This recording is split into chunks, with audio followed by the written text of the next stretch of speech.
দেখো তে, এখন আমাদের মধ্যে আর কোনো সম্পর্ক নেই। আমি তোমাকে জাস্ট মানবতার খাতিরে হেল্প করছি।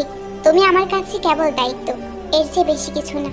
বেটার এটাই হবে, দুজন দুজনের মাঝে দূরত্ব বজায় রাখা। আমি তোমাকে ভালোবাসতাম, তোমাকে নিজের ইলসা ভেবেছিলাম, কিন্তু তুমি সে না। তুমি শুধুই তার মতো দেখতে, এর চেয়ে বেশি কিছু নয়। এরপর তোমার আর আমার রাস্তা ভিন্ন। কথাটা বলেই জাঙ্কুক সেখান থেকে চোখের পলকে চলে যায়। তে ঠায় পাথর হয়ে সেখানেই দাঁড়িয়ে আছে। জাঙ্কুক যা করছে ঠিকই তো করছে, এইসব তো তারই প্রাপ্য ছিল। সে যেমন কর্ম করেছে এখন তার ফল ভোগ করছে। জাঙ্কুক ভেতর থেকে ঠিকই তেকে দেখছে। তার কাছে বেশ কষ্ট লাগছে তেকে আঘাত করতে, কিন্তু তে যা করেছে তাও তো ঠিক না। তে নিজের ভালোবাসাকে নিজ হাতে শেষ করেছে। ভিতরের রাগটা বারবার জাঙ্কুককে আয়ত্ত করে নিচ্ছে। সে চাইলেও তেকে আপন করতে পারছে না, এমনকি দূরেও যেতে পারছে না। এদিকে সুগার হাতে সেলফোন, চোখ জোড়া ফোনের স্ক্রিনে ভেসে ওঠা জিমিনের ছবির দিকে। আচ্ছা, কি আছে এই মেয়ের মাঝে? কেন এতটা আসক্ত হয়? কেন চাইলেও তাকে ভুলতে পারছে না? বারবার কেন তার দিকে মন ছুটে যায়? আচ্ছা, যদি কোনোভাবে সে জিমিনকে নিজের করতে পারত, হয়তো তাদের নিয়তিতে এক হওয়াই লেখা ছিল না। সবার তো আর নিজের ভালোবাসার মানুষকে পাওয়ার ভাগ্য থাকে না। সে ঠিকই জিমিনের পবিত্র জীবনে কালো ছায়া নিয়ে আসবে। নিজের ভালোবাসাকে লুকিয়ে রাখলেই সবকিছুর সমাধান হবে না। সুগা পেছনে তেকে দেখে সাথে সাথেই ছবিটা লুকিয়ে ফেলে। এখন লুকিয়ে কি হবে? আমি তো দেখে ফেলেছি। আমি জানি তুমি জিমিনকে ভালোবাসো, সেটা তোমার চোখে মুখে স্পষ্ট। জিমিনও তোমাকে প্রচন্ড ভালোবাসে। তোমাকে অন্য কারো সাথে দেখলে তার বুক জ্বলে ছারখার হয়। তোমরা দুজন দুজনকে এতটা ভালোবাসো, তাহলে এই কষ্ট, দূরত্ব, অবহেলা কেন? সবটাই যেহেতু জানো, বুঝো, তাহলে হয়তো এটাও জানো আমাদের এক হওয়া অসম্ভব। আমরা কখনো চাইলেও দুজন দুজনের হতে পারবো না। আমি চাই না আমার জন্য আমার ছোট্ট পরিটার জীবনে কোনো বিপদ আসুক। কোনো কিছুই অসম্ভব না। নিজের ভালোবাসাকে এভাবে দূরে ঠেলে দিলেই সবকিছুর সমাধান হবে না। জিমিন খুব কষ্ট পাচ্ছে। সে যদি নিজের কোনো ক্ষতি করে, পারবে সহ্য করতে? পারবে নিজের ভালোবাসাকে হারাতে? কথাটা বলেই তে চলে যায়। অন্যদিকে জিমিন আকাশের পানে তাকিয়ে ভাবতে লাগে, মাত্র কয়েক মাসে তার জীবন একদম তছনছ হয়ে গেছে। প্রথমে যাকে ভালোবেসেছে সে তাকে কখনো ভালোই বাসেনি। নিজের প্রথম ভালোবাসাকে সে হারিয়েছে। অন্যদিকে নিজের বোন, একমাত্র বেস্ট ফ্রেন্ডকে হারিয়েছে। সে কোথায় আছে, কিভাবে আছে, কিছুই জানে না। আজ 4 দিন ধরে তেকে খুঁজে পাচ্ছে না। বড্ড বেশি মিস করছে নিজের বোনকে। তে আলতো পায়ে জাঙ্কুকের রুমের দিকে উকি মারছে। তের মাথায় দারুণ বুদ্ধি এসেছে। সে জাঙ্কুককে নিজের কাছে আনার জন্য জোরে নিজের পা কাচের দেয়ালের সাথে বাড়ি মারে, যার ফলে পায়ের মধ্যে কাঁচ ঢুকে যায়।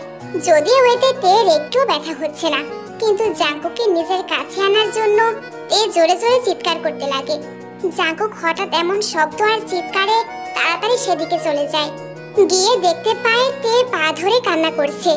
জাঙ্কুক তেকে এমন কষ্টে দেখে তাড়াতাড়ি করে সেদিকে ছুটে যায়। এরপর তেকে কোলে তুলে নিয়ে বেডে বসিয়ে দেয়। ইউ ইডিয়েট, চোখ কোথায় থাকে তোমার? পেলে তো ব্যথা, এবার শান্তি হয়েছে? কতবার বলেছি নিজের খেয়াল রাখবে, সাবধানে থাকবে, কিন্তু কে শোনে কার কথা? তে জাঙ্কুকের কথাগুলো মন দিয়ে শুনছে। তার মোটেও এসব কথাই খারাপ লাগছে না। জাঙ্কুকের চোখে নিজের জন্য চিন্তা আর ভালোবাসার টান দেখে বেশ ভালোই লাগছে। এদিকে জাঙ্কুক নিজের মতো বকিয়ে যাচ্ছে। তের কোনো সারা শব্দ না পেয়ে মাথা উঁচু করে তাকায়। তাকিয়ে দেখে তে ঠোঁট চেপে হাসছে। আমি কি ফানি কিছু বলেছি? এভাবে দাঁত দেখাচ্ছ কেন? আজ কতদিন পর আপনার সেই আগের রূপ দেখছি, বেশ ভালো লাগছে, তাই এনজয় করছি। জাঙ্কুকের হঠাৎ মনে পড়লো তে তো এখন আর মানুষ নেই, সে একজন ভ্যাম্পায়ার।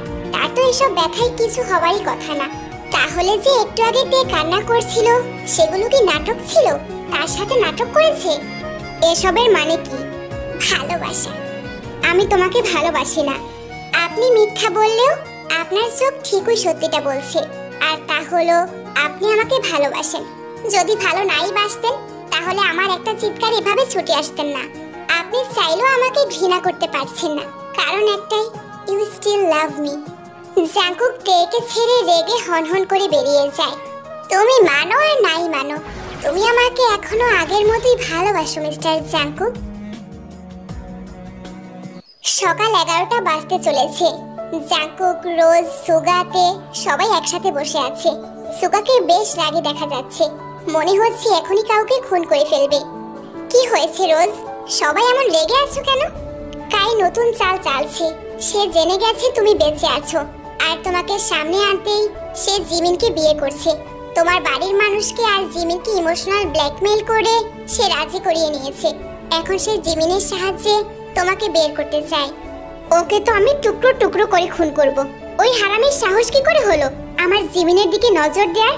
ওকে যে আমি কি করব আমি নিজেই জানি না। সুগার চোখে মুখে স্পষ্ট হিংস্রতা ফুটে উঠেছে। তে মনে মনে ঠিক করে নিয়েছে সে এখন কি করবে। জাঙ্কুক বসে আছে, হাতে চিঠি, চোখে মুখে বেশ রাগ দেখা যাচ্ছে। তে কি করে এমন বোকামি করতে পারে? সে নিজে কায়ের কাছে ধরা দিতে গেছে। ও কি ভাবে নিজেকে? এসব ভেবেই রেগে সে টেবিলের উপর বাড়ি মারে।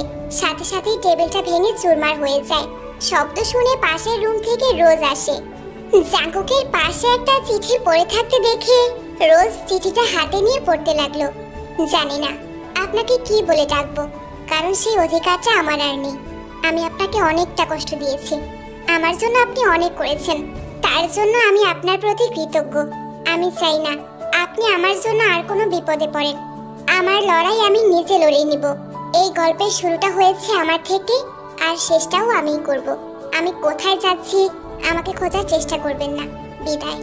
রোজ পুরো চিঠিটা পড়ে যেন আসমান থেকে পড়লো। তে এটা কি করলো? ওকে সেভ করার জন্যই তো এত কিছু, আর ও নিজেই কিনা কায়ের কাছে ধরা দিল। এমন বোকামি কি করে করলো? জাঙ্কুকের পিছু পিছু রোজ আর সুগাও বেরিয়ে পড়লো তের সন্ধানে। এদিকে তে কায়ের সামনাসামনি বসে আছে। কায়ের ঠোঁটের কোণে পৈশাচিক আনন্দ। আহ, ভ্যাম্পায়ার, সেই স্মেল। যাক, বেশ ভালোই হয়েছে। ইতিহাসে হয়তো আমিই প্রথম নেকড়ে যে ভ্যাম্পায়ারের সাথে সংসার করব। তোমার তো আমাকে চাই, তাই না? এই দেখো, আমি চলে এসেছি। এখন তুমি জিমিনকে ছেড়ে দাও। অন্যদিকে জিমিন খুঁজতে খুঁজতে কিছুটা সামনে যেতেই বাড়ির ভিতরে এক অন্ধকার সুড়ঙ্গ দেখতে পায়। জিমিন একটা বড় ঢোক গিলে ভিতরের দিকে যেতে শুরু করে। কিছুটা সামনে যেতেই দুজন বৃদ্ধ ভ্যাম্পায়ারকে দেখতে পায়। শিকল খুলতেই তারা জিমিনের রক্ত খাবার জন্য জিমিনের কাছে চলে আসে। জিমিনও ভয়ে চোখ বন্ধ করে ফেলে। এমনটা স্বাভাবিক, কারণ এত বছর ধরে তারা তৃষ্ণার্ত ছিল। হঠাৎ মানুষের রক্তের গন্ধ পাবার সাথে সাথে নিজের উপর কন্ট্রোল রাখতে পারবে না। হঠাৎ কেউ ঝড়ের গতিতে এসে জিমিনকে নিজের বুকের মাঝে আড়াল করে নেয়। জিমিনও চোখ মুখ খিচে তাকে জড়িয়ে ধরে। ওইখানে তোমরা থেমে যাও, ও তোমাদের শত্রু না। লোকটি আর কেউ না, লোকটি ছিল সুগা। সুগা বেশ ভয় পেয়ে গেছে, তার চোখে মুখে স্পষ্ট ভয়ের ছাপ। সুগার আওয়াজ শুনতে পেয়ে জিমিন সাথে সাথেই মাথা তুলে। সুগাকে এতদিন পর দেখে জিমিনের চোখে মুখে হাসি ফুটে ওঠে। তুমি এত নিষ্ঠুর কেন? আমি না করেছি বলে কি আমার সাথে দেখা করবে না? দূরে ছেড়ে দিবে? এই তোমার ভালোবাসা? এগুলো বলতে বলতেই জিমিন কেঁদে দেয়। সুগা যেন আসমান থেকে পড়ে। এগুলো জিমিন কি বলছে? আমি সবটাই জানি, বুঝেছেন? দিয়া আমাকে সবটা বলেছে। আপনি নেকড়ে হন অথবা ভ্যাম্পায়ার, যাই হন না কেন, আমার আপনাকেই চাই। চাই মানে চাই, সারা জীবনের জন্য। পারবে তো এক হিংস্র পশুর সাথে সংসার করতে? সব পারবো, শুধু আপনাকে ছাড়া থাকতে পারবো না, বিকজ আই লাভ ইউ। সুগা আর এক সেকেন্ড দেরি করে না, জিমিনকে নিজের বুকের সাথে মিশিয়ে ধরে। I love you too. এদিকে তে বেডে বসে আছে। কাই আস্তে আস্তে তার দিকে এগিয়ে আসছে। তে চোখ বন্ধ করে শুধু মনে মনে এটাই ভেবে যাচ্ছে, যদি কোনো চমৎকার হয়ে যেত আর সে কাই থেকে ছাড়া পেয়ে যেত। তে কাইয়ের সাথে লড়াই করার মতো শক্তি এখনো অর্জন করতে পারেনি। এদিকে কাই আস্তে আস্তে তের দিকে এগোচ্ছে, আর তে রাগে জেদে বিছানার চাদর শক্ত করে চেপে ধরে আছে। তে রূপার ছুরিটা বের করে কাইকে আঘাত করার আগেই কাই এসে তের গলা শক্ত করে চেপে ধরে দেয়ালে ছুঁড়ে মারে। অনেক হয়েছে, তোকে ভালোভাবে বুঝাচ্ছিলাম, তা ভালো লাগেনি। এবার তোকে বলে দিব, এটাই তোর জন্য উপযুক্ত। কথাটা বলেই তেকে টানতে টানতে অন্ধকার রুমের দিকে নিয়ে যেতে লাগে কাই। হঠাৎ কেউ পেছন থেকে কাইকে জোরে লাথি মারে। কাই সাথে সাথে নিচে পড়ে যায়। তে পিছনে ফিরে জাঙ্কুকে দেখতে পায়। জাঙ্কুক কাইকে মাটিতে ফেলে ইচ্ছে মতো লাথি মারতে থাকে। ও শুধু আমার, সব সময় আমারই ছিল। ওর দিকে বাজে নজর দেওয়ার সাহস করেছিস, তুই ভিতর মতো ওকে লুকিয়ে আঘাত করেছিস। যা করেছিস সবকিছুর ফল অবশ্যই পাবি। কথাটা বলেই একটি অলৌকিক রূপার ছুরি কাইয়ের পেটে ঢুকিয়ে দেয়। এভাবে বেশ কয়েকবার আঘাত করতে লাগে। পিছন থেকে আয়ু এসে জাঙ্কুকের পিঠে আঘাত করতে যাবে, তে আয়ুর গলা ধরে দেয়ালের সাথে মিশিয়ে ফেলে। এরপর হাতের রূপার ছুরিটা দিয়ে পেটে বারবার আঘাত করতে লাগে। রিভেঞ্জ। 400 বছর আগে তুমি আর কাই আমাকে আর জাঙ্কুকে আলাদা করেছো, আমাকে মেরে ফেলেছো। তোমার মৃত্যু তো আমার হাতেই ছিল। আমি জানি তুমি জাঙ্কুকের আপন বোন না। তোমাকে জাঙ্কুকের বাবা কুড়িয়ে এনেছে যুদ্ধের ময়দান থেকে, আর তুমি কি না তাদেরই ক্ষতি করছো। কাই আর আয়ু সেখানেই মারা যায়। পরের দিন সুগা আর জিমিনের বিয়ের আয়োজন করা হয়। ধুমধাম করে সুগা আর জিমিনের বিয়ে হয়। সুগার সত্যটা জিমিনের পরিবারের কাছে গোপন থাকে। তে রুমে ঢুকে দেখতে পায় পুরো রুম অন্ধকার, মনে হচ্ছে ভেতরে কেউ আছে। তাই তে সতর্ক হয়ে যায়। সে আস্তে আস্তে পা ফেলতে থাকে। ঠিক এমন সময় হঠাৎ দরজা বন্ধ হয়ে যায়। তে তাড়াতাড়ি দরজার কাছে যেতেই কেউ তাকে পেছন থেকে জড়িয়ে ধরে। তের আর বুঝতে বাকি রইল না সে কে। তে নিজের সর্বোচ্চ শক্তি দিয়ে তার থেকে নিজেকে ছাড়ানোর চেষ্টা করে যাচ্ছে, কিন্তু পারছে না। জাঙ্কুকের প্রতি তের বেশ অভিমান আর অভিযোগ জমে আছে। সে চাইছে না তার বাহুডোরে আবদ্ধ থাকতে। এক সময় নিজের কাছেই তে হার মানে শান্ত হয়ে যায়।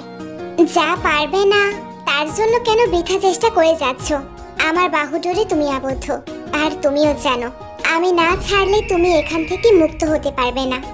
ভালোবাসি তোমাকে সেই তখন থেকে, যখন তোমাকে ইলির জঙ্গলে প্রথমবার দেখেছিলাম। আমার ভালোবাসা, আমার অপেক্ষা তোমার জন্য 400 বছরের পুরনো। আমি যে তোমাকে কতটা ভালোবাসি তা তোমার জানা নেই। সেদিন যখন তুমি আমাকে পাহাড়ে আঘাত করেছিলে, সেই আঘাতের থেকে বেশি কষ্ট পেয়েছিলাম। জানি না কিভাবে রোজ আর সুগা আমাকে খুঁজে পেয়েছে, কিন্তু যখন নিজের চোখ খুলি তখন নিজেকে সেই আইল্যান্ডে পাই। লন্ডনে ফিরে জানতে পারি তুমি কাইকে বিয়ে করার জন্য রাজি হয়ে গেছো। তোমার উপর বেশ রাগ কাজ করছিল। কোথাও তোমার প্রতি আমার রাগ আর অভিমান ছিল, তাই তোমার কাছে গিয়েও ফিরে এসেছি। শুধু তোমার থেকে দূরে থেকে নিজের রাগটাকে দমানোর চেষ্টা করেছি। এখন এসেছি আমার জিনিস আমার করতে। অনেক হয়েছে। আপনার যখন ইচ্ছে আপনি কাছে আসবেন, যখন ইচ্ছে দূরে সরে যাবেন। আমার কোনো অধিকার নেই, তাই না? সব ইচ্ছা আপনারই। আপনি খুব পচা, খুব খুব পচা। আমি আপনাকে একটু ভালোবাসি না। জাঙ্কুক মুচকি হেসে তের মাথা নিজের বুকে জড়িয়ে রাখে। কিছুদিন পর জাঙ্কুক আর তের বিয়ে হয় পুরো ভ্যাম্পায়ার রাজ্যের সামনে। পুরো রাজ্য জাঙ্কুক আর তের বিয়েতে উপস্থিত ছিল। রাজ্যের সবার মনে তের জন্য দ্বিধা দূর হয়ে যায়। রাতে তে ইলিশ সেই বারান্দায় দাঁড়িয়ে আছে, যেখানে 400 বছর পূর্বে জাঙ্কুক আসতো। আজ আকাশের চাঁদটাও নেই, মেঘে ঘেরা অন্ধকার হয়ে আছে। হঠাৎই একজোড়া হাত তের কোমর জড়িয়ে ধরে, তারপর চুলের ভাঁজে মুখ ডুবিয়ে দেয়। অবশেষে তুমি আমার। কত অপেক্ষা, কত কষ্ট পার করে তোমাকে পাওয়া, এবার আর হারাতে চাই না। আমিও যে আর আপনার থেকে দূরে যেতে চাই না। জীবনের শেষ মুহূর্ত পর্যন্ত আপনার হয়ে থাকতে চাই। জাঙ্কুক নিজের সাথে তেকে জড়িয়ে নেয়। শত শত বছর পর তাদের ভালোবাসা পূর্ণতা পায়, দুজন দুজনার হয়ে যায়। অবশেষে গল্পটি শেষ হলো। তোমাদের কাছে গল্পটি কেমন লেগেছে অবশ্যই জানিও। তোমাদের একটা কনফিউশন ক্লিয়ার করি। সুগা নেকড়ে হওয়া সত্ত্বেও কেন ভ্যাম্পায়ারদের সাথে থাকে, যেখানে নেকড়ে আর ভ্যাম্পায়ারদের সম্পর্ক খুবই খারাপ, তারা একে অপরের শত্রু। সেখানে সুগা আর জাঙ্কুক কিভাবে বন্ধু হতে পারে? মূলত কাই নিজের ক্ষমতা জাহির করার জন্য সুগার বাবা মাকে মেরে ফেলে। এরপর সুগাকে মারতে গেলে সুগা সেখান থেকে পালিয়ে যায়। জাঙ্কুক সুগাকে রাস্তা থেকে কুড়িয়ে এনে নিজের বাসায় আশ্রয় দেয়। এজন্য সুগা জাঙ্কুকের অনুগত।